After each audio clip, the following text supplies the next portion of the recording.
I'm Jason Harmon, and this is API Intersection, where you'll get insights from experienced API practitioners to learn best practices on things like API design, governance, identity, auth, versioning, and more.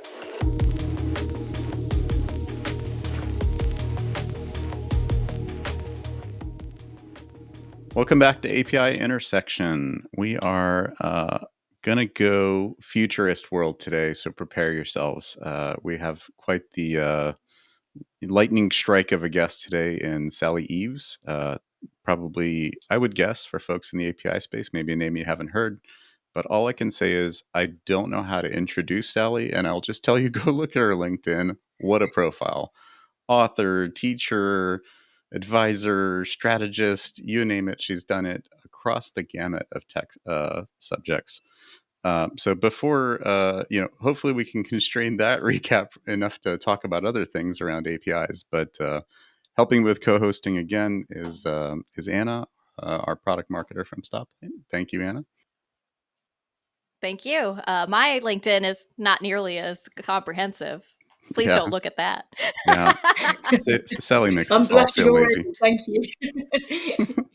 So I guess Sally, tell us a bit about yourself, and then we'll see what we can chat about in APIs.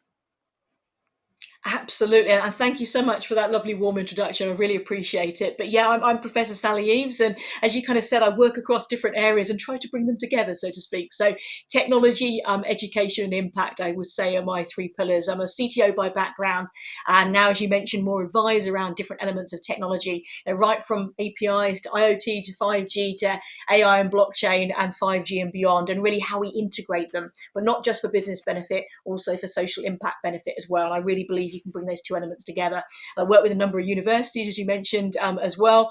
And also, as I said, passionate about tech for impact. So I'm the founder of Aspirational Futures, which is very much around democratization of access into tech careers, no matter your background, no matter your experience, working right from primary schools all the way up to adults who are looking to upskill and reskill as well.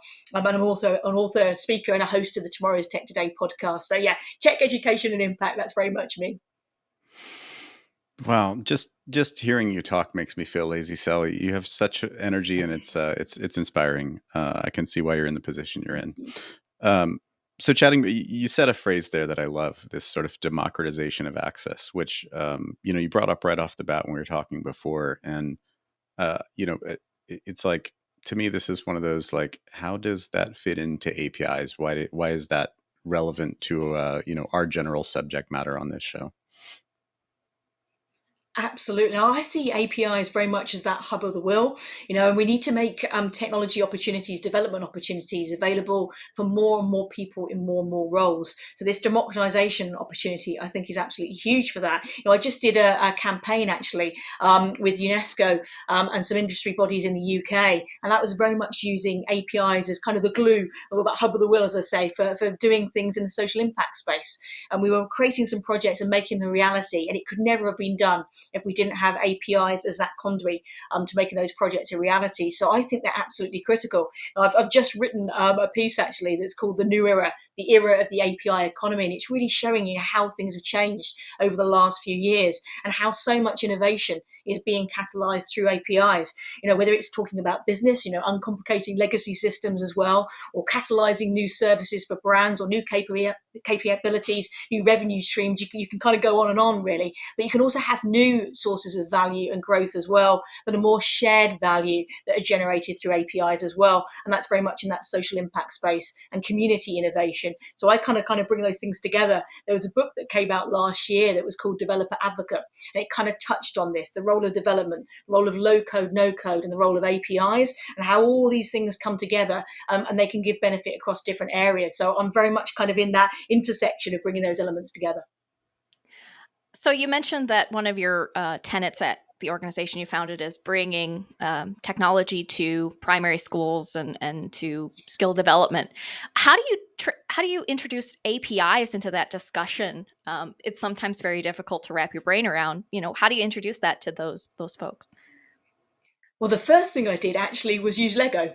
I always like to do things with an example. I love learning by doing, and also kind of visualizing, but people getting hands on with stuff, I think, is always the best way to do. And for me, as I said, APA is like a glue or the Lego building block for making so many different things happen. So my starting point was literally getting people hands on with Lego, and also giving project examples, things that have been built, and showing that rate of change. Whether you're talking about primary school or university or older adults, there's some amazing stats around APIs. Like 40% of large organizations today have 250 or more, as one example. And I showed a little graph just showing how that had changed over a few years, but also the type of projects that they'd help make a reality. And again, I love to do things that change the narrative about what a tech career looks like and what a particular role looks like as well. So I've shown the diversity of what APIs are enabling. So I always use that word enablement alongside democratization. I think that's really key. But through Lego, that was the building block, if you will, to start talking about this, then showing that with actual project examples, right across different sectors, from health to space, to business, and to also social impact endeavors as well. So again, it's kind of making those projects, bringing them to life, making that really exciting, showing what you can achieve in this type of career and the tech that underpins it. Now, I like to make the invisible visible, if you will, to use that phrase. And that's the way I try to make that reality, being hands-on and practical, but showing those projects and also showing the people behind the projects as well. I run a series called 365, and I deliberately called it that because I think sometimes, when we're talking about democratization or inclusion, we sometimes talk about it on certain days of the year. There's International Women's Day as one example of that. But I think we need to focus on these issues every single day of the year, hence my kind of 365 naming. And in this particular series, I kind of shine a light on people in technology in different types of roles. And I did one with an amazing API developer last week, actually. And that's showing, I interview people who are in a particular space, particular type of role, right the way from C-suite to a 14-year-old girl who's doing an amazing community project through technology. In that case, it was 3D printing, but it's kind of shining a light on what you can do, helping people to be curious, look at things a little bit differently, and show the practical difference you can make, whatever your background. So for me, that shining a light, making things visible is really, really huge. I also use that phrase, making invisible visible, all the time. I love that one. Um, the Absolutely. the thing I've always that I think drew me into kind of APIs is I always call it like it's the lingua franca of the internet, in the sense that implementation and like how to write code, you don't have to do that to use an API, right? You just have to understand Exactly. roughly, how HTTP works in general is usually the gist of it. But you don't even really need to know that to understand what the thing does. So is that the kind of thing that you're thinking in terms of why APIs kind of improve this sort of accessibility? Yeah, absolutely. And again, going back to my kind of phrase about changing the narrative, I think when you look at the reasons why people don't go into certain careers, there's three drop-offs around kind of STEM specifically. From a UK perspective, that's GCSE, so it's kind of age 12 to 14. Then it's A levels, sort of 14 to 16, up to 18, depending on when you're actually taking the exams. And then even if you are taking these types of subjects at university or apprenticeship equivalent, there's actually a huge drop-off of people actually using them in their ultimate careers, particularly if you're a girl or a female in tech, and also from a broader diversity of experience as well. And when you look at why these drop-offs are happening, part of it is a kind of a misassumption about the types of skills that you need when you go into certain types of careers. And what I'm trying to show is that tech skills, yes, are hugely important, but actually you need a holistic kind of skill set. STEAM, I like to call it. So you have, the broader toolbox of skills to work with, from emotional intelligence to creativity more broadly, alongside tech skills. And one isn't more valuable than another; they come together. And APIs, I think, sit right in that sweet spot.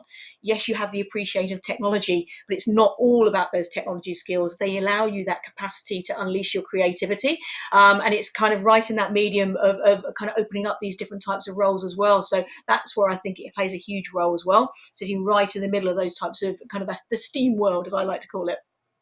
Nice. So what's the A? I assume you're appending A onto STEM by getting STEAM. I am indeed, absolutely. So it's arts in its broader sense.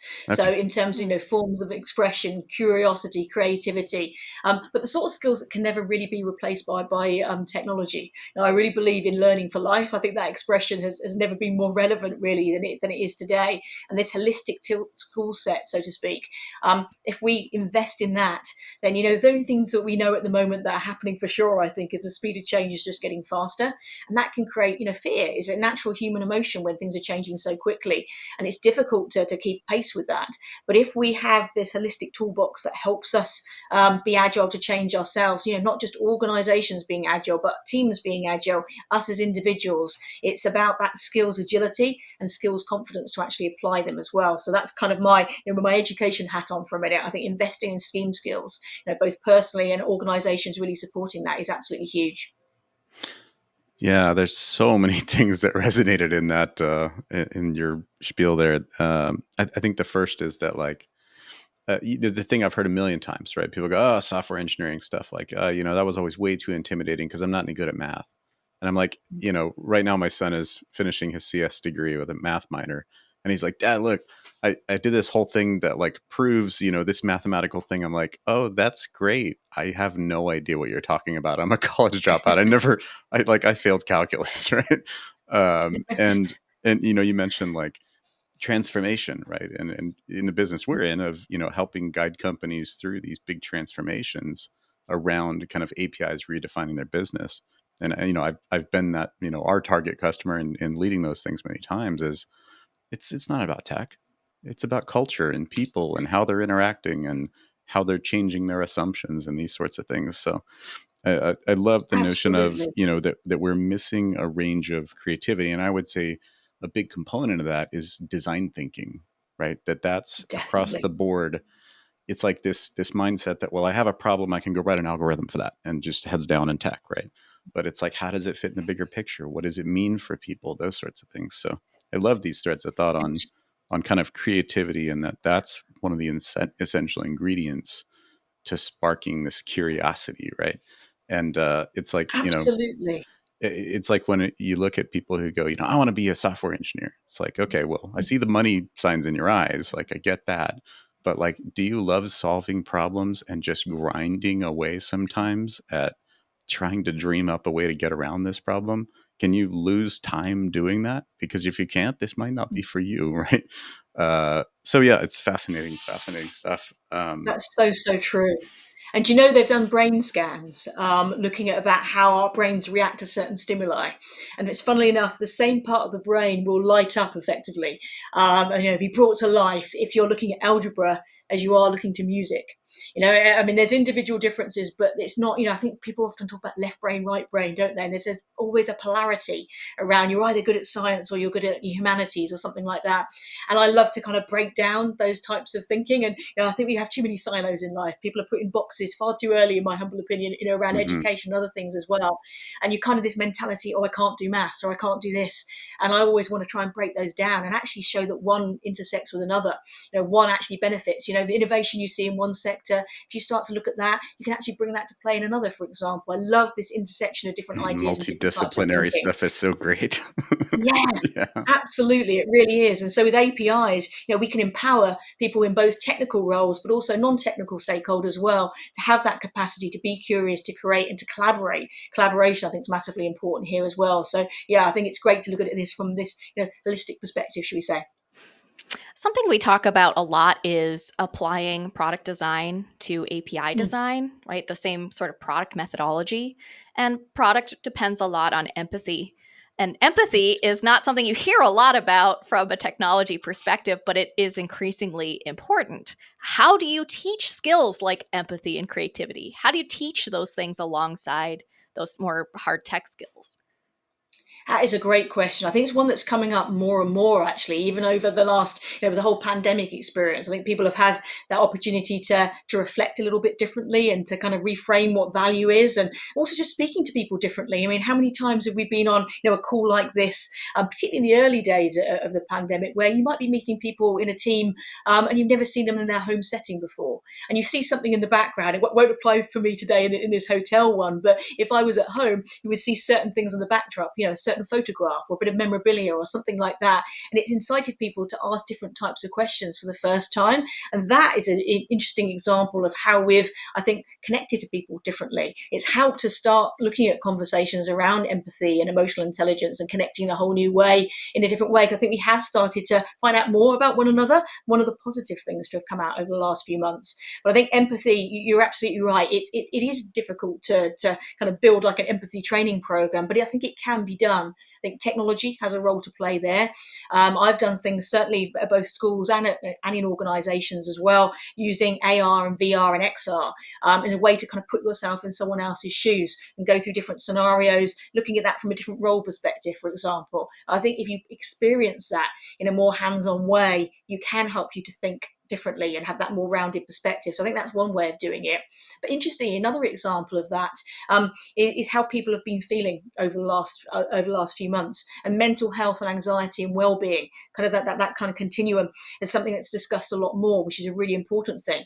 But it's interesting as well, some research that I was involved in only came out a few weeks ago, but it was basically saying people now feel more comfortable, for example, talking to a conversational AI bot as a first port of call, in an organization before going to their line manager. So there's a new acceptability and adoption around different types of technologies and seeing them used in non-traditional ways. So I think in the past, things like AI, it's sometimes had a bad rap, hasn't it, in terms of the headlines you would see. Rather than it being an enabler, some of the headlines have always been a little bit on the scary side. It's the typical thing about when something goes wrong, that kind of gets the headlines. But we've seen a change of narrative here about what tech can enable. And when it comes to mental health, we're seeing that with some really interesting results where people are using it as that safe space to say how you feel. So that's another kind of aspect of the empathy equation as well, with tech as that conduit to make a difference. So I think there are definite things we can do using technology, but more broadly than that as well. Special interest groups, I think, can be really valuable as well to create these safe spaces to talk about how you're feeling and put yourself in other people's shoes, so to speak. So we're going to bounce around here, folks. Sorry, if you're looking for continuity, Sally has way too many things to talk about, and I'm way too curious to hear her take on. So we're going to bounce around. But I'm going to tie it back earlier. You mentioned API economy, and I think I've been hearing this phrase for a long time, and it's only in the last year or two I feel like it's really starting to feel like a real thing now. But I guess for some folks, it's like, does that mean we're all going to build headless apps now when everything's commoditized? Like, how do you see this play out? No, I don't think it's that. I think we're going to have increased diversity around what we're using APIs for. So, I mean, almost any service now, really, whether it's finance or billing or comms or travel or logistics, and most of these have a service that's really being enabled by APIs. So it's really cross-sector. I also think that one of the sectors that was placed under probably most pressure during the pandemic, like healthcare, for example, I've seen a huge use of this here. So it's very much as people and technology in partnership. These very connections have been taking place across API interfaces. So whether it's price or availability or tracking or delivery, and all available on mobile phone devices as well. I think APIs have come into the everyday, and they have become more visible because more people have been benefiting from this on an everyday basis. And I think that's only going to continue. I talk about convergence a lot. I think we're in the not only the age of the API, but I think we're in the age of convergence at the moment, with different technologies coming together, at greater speed and scale. And I think another example of that is IoT and IIoT, or the industrial version of that as well. So we're also seeing software embedded everywhere as well. Whether we're talking about air conditioning in the hotel I'm in at the moment, which is slightly too high, or whether it's cars or factory machining or even light bulbs. So again, APIs are providing that glue I was talking about there, that's enabling connectivity across all these different devices as well. So I think that's really interesting. We've got this huge acceleration. I mentioned some of the numbers earlier on today as well. 40% of large organizations, 250 plus in terms of APIs. So I think the next level of conversation around this is, how you do the most with this. I think things around visibility, reusability are hugely important, and how you do things to reduce complexity as well. So I think it's very exciting times. Yeah. Mm-hmm. Yeah, I've told numerous folks, I feel like, and you're in, somewhat in the education space here, so I'm sure you have comments too, is like, having hired many software engineers over the years, and seeing kind of how they come equipped, And I already mentioned empathy, and that's certainly one. But I think the practical side of that is, um, thinking about how you design big things. And so it's like, if you end up with 250 services that describe the capabilities of your business, how many people can understand that picture? And so, Exactly. which, my unpopular opinion is like, we call it computer science, but I think that actually betrays the fact that it's a creative discipline, and that design should play a bigger role in software engineering when thinking about how to design a system, right? So I'm curious to see, from your perspective, either trends or kind of how things might be changing around education, and that component, like how we implement these APIs and build out a system around it. Yeah, I think the design points are a really interesting one. And I think one component of that is who is doing the designing as well. When we're looking at all these things, we need to look at the audience that's in mind. So one program that I'm particularly involved in is kind of opening up access to who are the designers now and into the future, and making sure we've got a diversity of experience in there as well. Whether we're talking, we've got to make sure something is fit for purpose for the ultimate audience for that. And I think sometimes we don't always have that diversity of experience that reflects the ultimate audience in the teams that's building it. And that's sometimes due to these gaps that we've already touched on.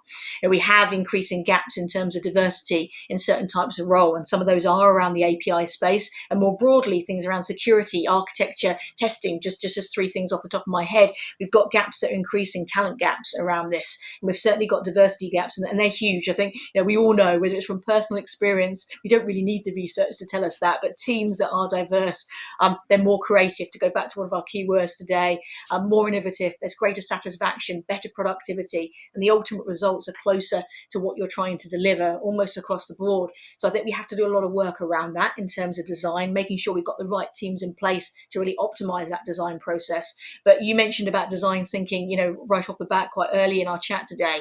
I'm a huge proponent of that.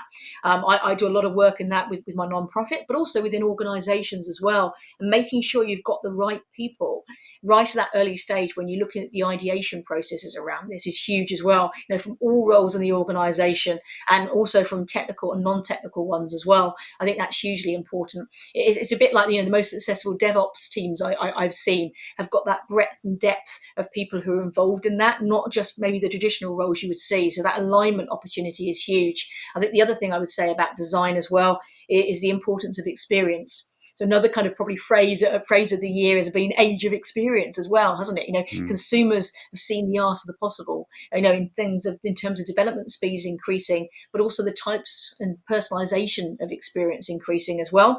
We've started to see much better fusion, cross connection and engagement. Whether it's mobile, web, social apps, for example.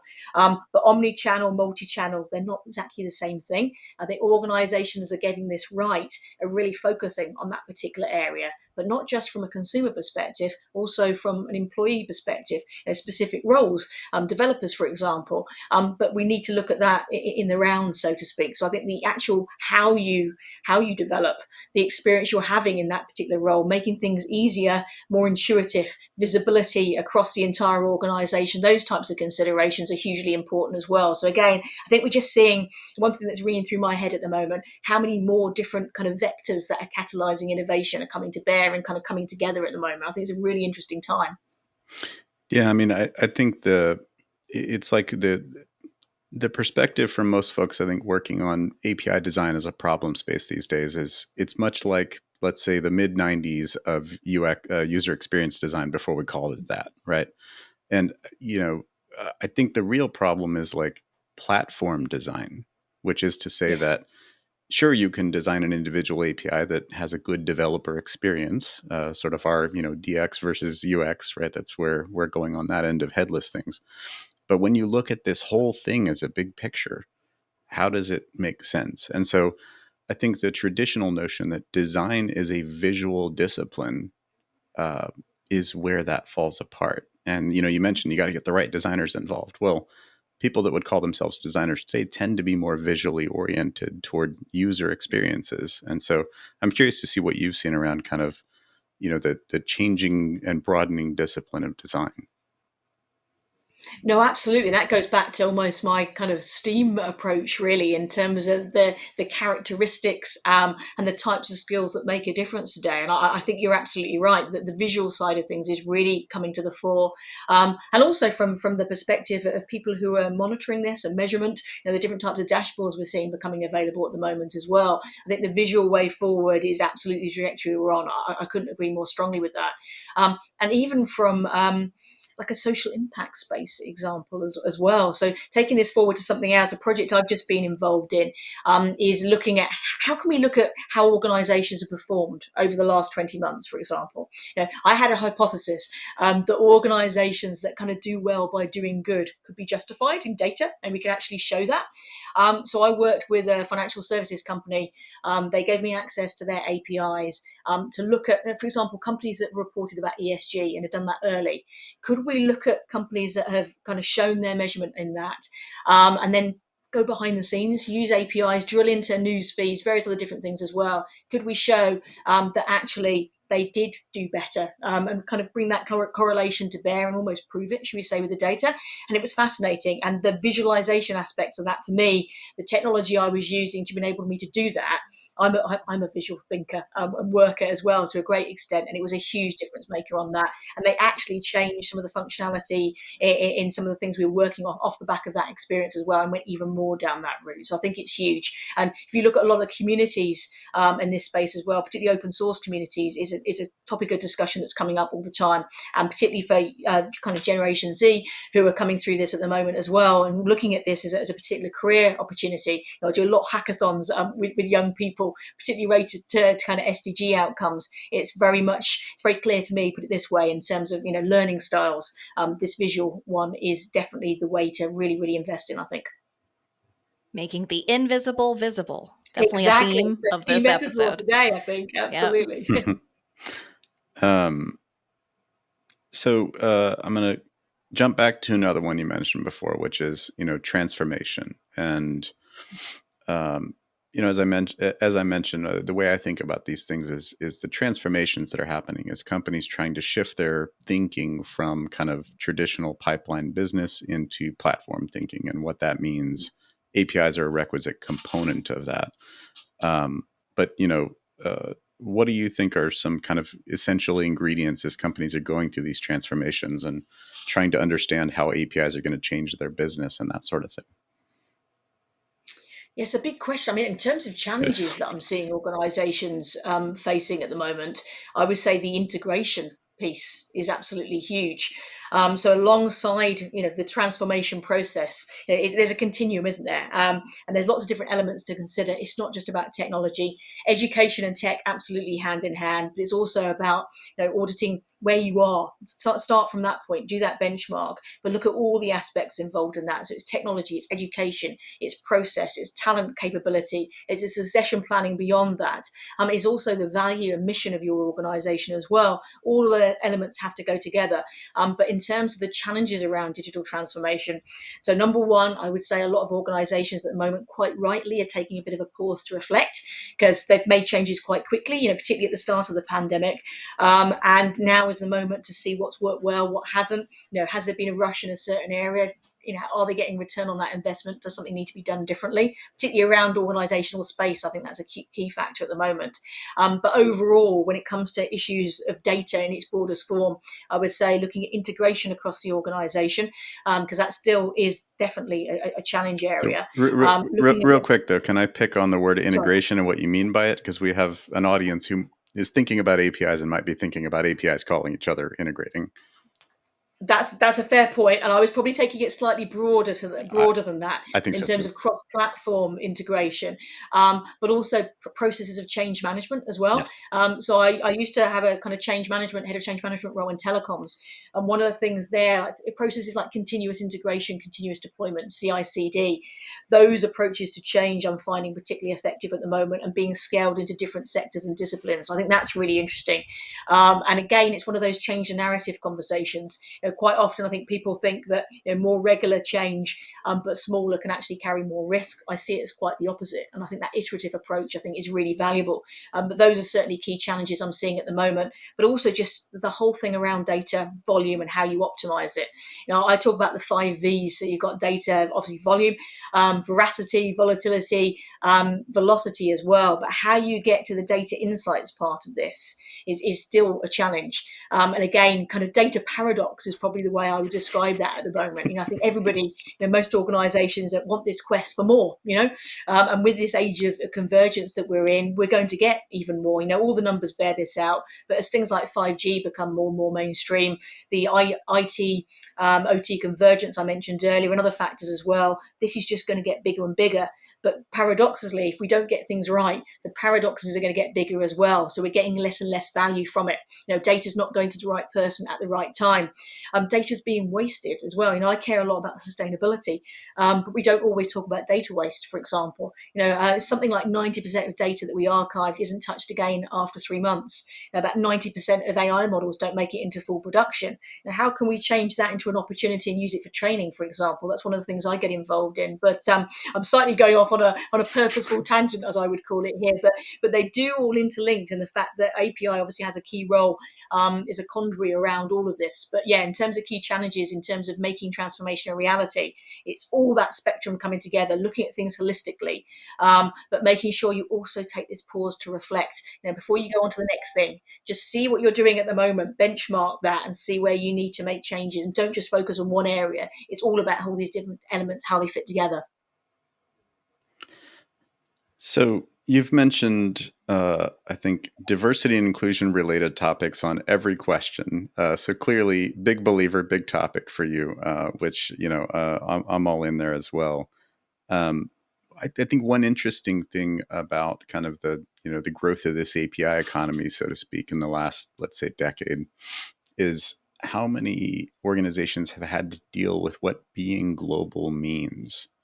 And I've had a few experiences myself of working with people from many, many different places and seeing if you don't have someone from a country you intend to go into that market, you might be in trouble, right?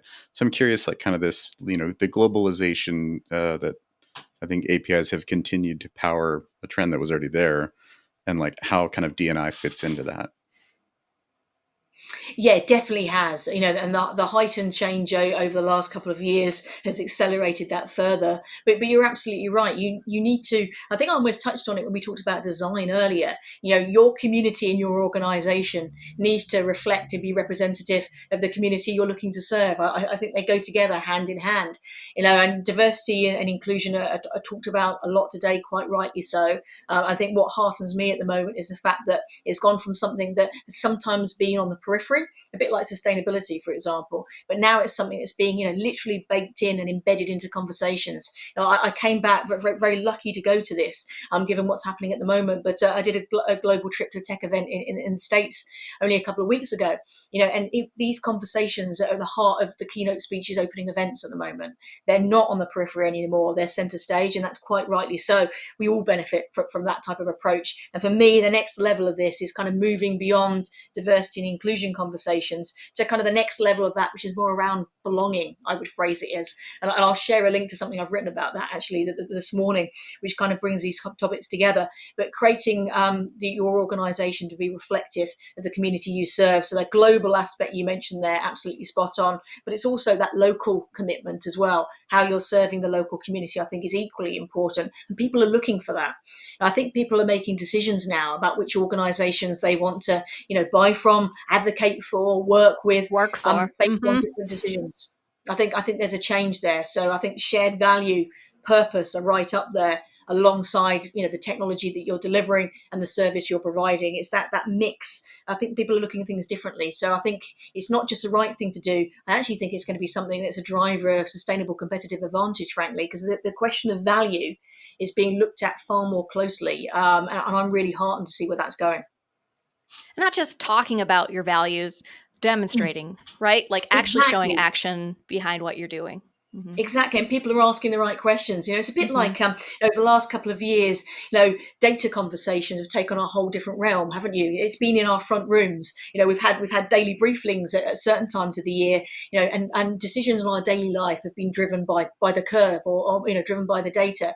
So it's affected business life, but also family, entertainment, education, you name it. And I think that's helped kind of build data literacy, helping people ask different questions. And as part of that, when people are seeing a statement around diversity, inclusion, or sustainability, or what you're doing for open source community, no matter what it is, people are starting to look for the substance underneath that. So I think where we are at the moment is this move for transparency, commitment, but then also backing that up with accountability as well. And I think that's the biggest Mhm. currency of our time. I always say actually it's not data, it's trust. So all of these things we're talking about today, I think trust has a big role to play in all of them. Yeah, I couldn't agree more. It's one of the things for folks that are kind of starting to venture into, hey, let's have some APIs that we can connect our platform up with other platforms, or maybe, provide, easier data access to our customers that's automated. And the thing that I'm always try to impress on folks is like understand the equity in your relationships, right? It's like, oh, do we just price this thing for per call? And it's like, why would is the call the value? Is that how you're exchanging value within this relationship? And it's like understanding what relationship are you in when you connect something, and recognize that you've got to build trust in that with all the right elements. Yeah, so it's Absolutely. again though, empathy, design, these things in that side of the world would be totally natural, but in I think the kind of software development side of things, it all still feels foreign for so many people. I totally understand that, and I think we're starting to see an interesting trajectory there, though, where, as I say, this STEAM approach is starting to get more resonance, and I think people are, just because of the experiences we're all having. I think it's helped people to see things from a slightly different way, and again, these new catalysts of innovation, I think, are helping to kind of spark this change as well. And even, maybe as a kind of final point on that, I mentioned ESG, the role of APIs around ESG reporting. I think is going to be a huge one going forward. Again, something I'm very closely involved in. So I think there's going to be new avenues where APIs will be the difference maker that really kind of move commitment on to accountability. So I think that's really exciting as well. So Sally, you obviously have a just infectious optimism about the future, and I've certainly been accused of being a pretty dark pessimist before. Which, in my defense, I'll say it's. I think I always try to kind of prepare for the worst, hope for the best. So I actually do have a lot of hope for the future as well. But I think we've been dancing around a topic here a little bit, which is, we've got to, have more personal connection and trust and all these things going on. And I think that's partly because the rise of platforms and kind of the impact that it's had on our social lives and the way that we connect with each other. I feel like, old graybeards like myself who've been around building platforms for years sometimes have a moment of guilt, like that, have what have we created, right? So I'm curious, how you see kind of the way that platforms have kind of become the drivers of our lives in some ways, and looking to the future, and kind of the impact that APIs have had on that is like, what's our, how do we carve our way out of this? Again, I think it comes back to one word, which is purpose, is how we apply anything, isn't it? So tech is a duality at the end of the day. It's all about the intent and the purpose to which we apply it. The same way that, a car can take us from A to B, it can be the conduit to accessibility, to new job opportunities, to education, just a great life experience. But equally, it could be deliberately driven at something or somebody, God forbid, and cause an awful lot of damage. So it's the same way with technology. So whether that's the rise of the platform, whether that's the greater proliferation of AI, it's all about how we apply it. And so it's all about, I think, doing things in a very meaningful way. And when we do have an acceleration of change, there can always be unintended consequences. I think some of the things we've seen around bias, some of that quite implicit, not intended, for example. So taking that pause for thought about where we are and where we want to go next, I think is absolutely key when we're looking at that. But again, and forgive me because I am going to go back to my, future bright kind of Yeah, philosophy yeah, of life, really. But You That's know, what I need. I'm That's what I need, Sally. Give yeah, it to me. I'm going to infuse that. I'm going to infuse that. So I've got a book that comes out next year. There's a non-for-profit that's all around tech for good. It literally is called that as a title. And as part of that, I'm kind of bringing to life the people, the projects, the technology that's making a difference. And it's kind of covering all different sectors, different types of roles, as I mentioned earlier, because I want it to be something that's relatable. So that somebody can pick that book up and say, hey, do you know what? I could do that. That could be me in the future. And in that, there's lots of examples around APIs being that conduit to make really meaningful innovation a reality.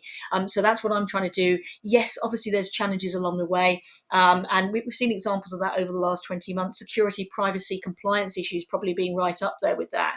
But equally, technology in all its various forms has been the conduit to connectivity to keep us together, to accelerate the innovation curve. Whether it's vaccines or in healthcare remotely, or whether it's education, for example, so many different things. It's made a big difference maker. So I think people are starting to have a more balanced view of where we're going.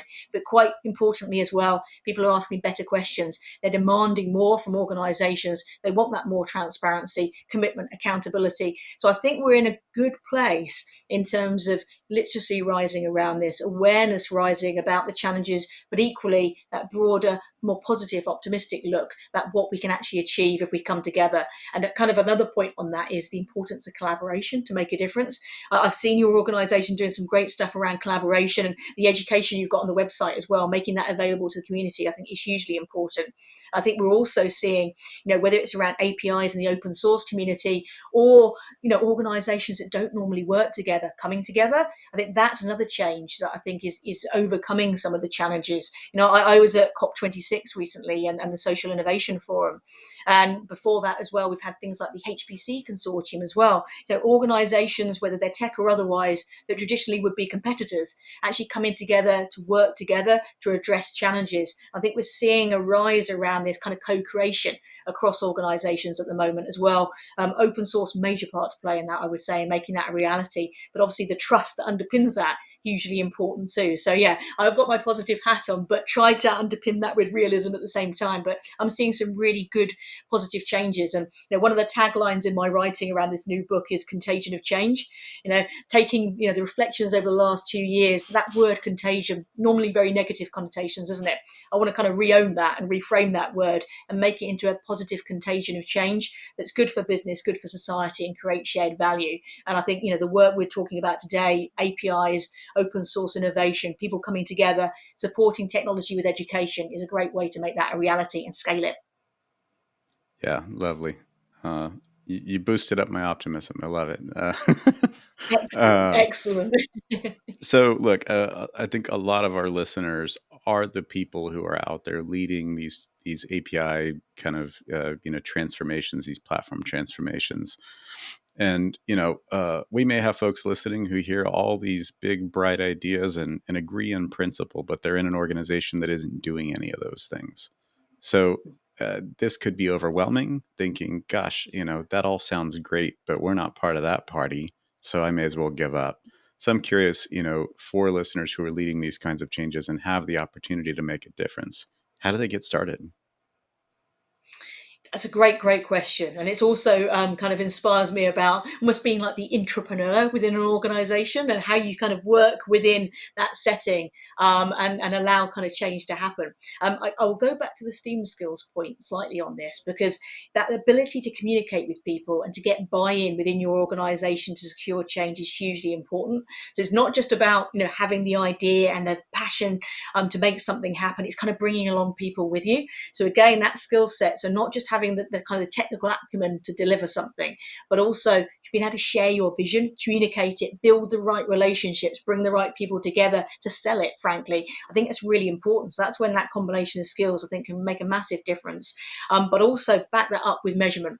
Again, measurement matters. I'm going on to a more kind of like numbers orientation now, but it does make a difference. Yes. One of the biggest challenges I've always seen, particularly more from a social innovation point of view, is being able to kind of measure the scalability of something and get that buy-in from that perspective. But that's something I've worked really hard on, and I've got like a new index that kind of reflects return on social investment as well. So there's lots of things that you can bring to bear. I've got stacks of project examples, and for anybody listening as well, if you want to have a one-to-one chat on that, I'm more than happy to do that, from like a mentoring capacity, but also share some of the materials I have that can really demonstrate that by going down this path, it's not just good for you as an individual and your development, but it's good for your organization, and in most cases it can be good for the wider community at the same time.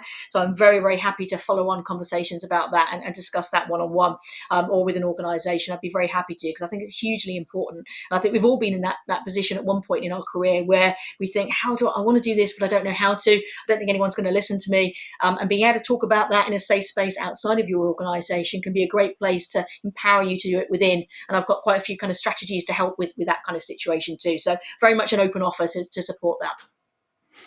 Well, in my experience, Sally's easy to find on the internet. So folks listening, if you have those questions, her door is open. And obviously Absolutely. on show notes here, we'll have links to you to her profile. Well, Sally, that feels like me to be a kind of good wrap point on talking about an incredible range of topics today. So I just thank you for being so giving and open-minded and just kind of wandering along with us here. That's wonderful. Thank you. I always say, I came up with an expression in an interview a few months back, which was purposeful tangents. And I love them. I always think the best conversation are when they're kind of that fireside style, and you go off and meander a little bit, and you just get little nuggets you never planned. So yeah, I love that. So thank you very much for the opportunity, and thank you for that lovely style of interview as well. I really enjoyed that. Thank you. And Anna, thanks again for co-hosting and, coming up with great questions along the way as well. Anytime. All right. Thanks, y'all. Pleasure. Thank you both. I think that's a wrap. And like I said, go find Sally on the internet and ask her those questions. Let's get some change going. Thanks, everyone. Thanks for listening. If you have a question you want to ask, look in the description of whichever platform you're viewing or listening on, and there should be a link there so you can go submit a question, and we'll do our best to find out the right answer for you.